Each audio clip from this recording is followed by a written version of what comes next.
Assalamu alaikum wa rahmatullahi wa barakatuhu.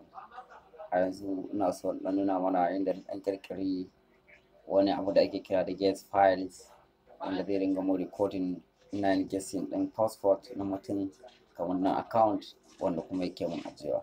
To ba ta da ɓata lokaci ba, yanzu dai bari nuna muku kaɗan daga cikin files ɗin ɗan abubuwan da na kirkira.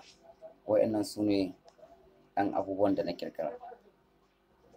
To bari in running ɗin program ɗin, na danna wannan button ɗin shine to zai mu running ɗin program ɗin kamar yadda kuke gani. To bari mu da kauce da shi ku gani.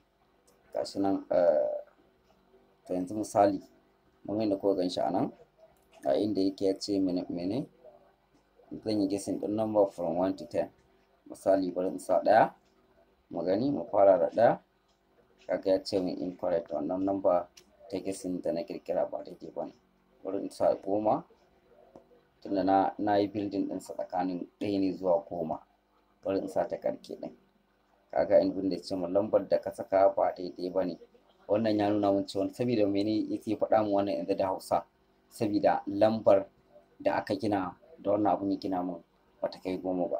Da ta kai 10 to da correct ne, ko kuma inda a ce lambar 11 ne zai ce min incorrect ne, kamar yadda yanzu na saka ɗaya zai ce incorrect, the number is incorrect. To da haka zan ta dudduba har zan cinko lambar. Ya ce ka ƙara gwadawa ka musa 7 lambar da ka saka ba daidai ba ne. To kaga anan na gano cewa lambar da take correct ba ta kai ma 7 ba, ballantana ta kai 10.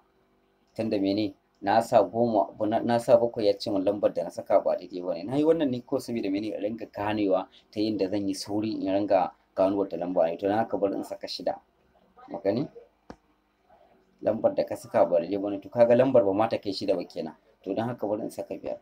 Dole zai kasance ko 5 ko 4. Yawwa to ma ka gani 5 ne lambar. Ga yana an ce min yawwa Muktar congratulation, ka cinye wannan kayan nasarar samu. To yanzu an yi simin saving ɗin wannan password ɗin a files ɗina. To wannan shine kaɗan daga cikin irin ɗan abin da na ƙirƙira kenan wanda zai yake taimaka min wajen yin wannan abu.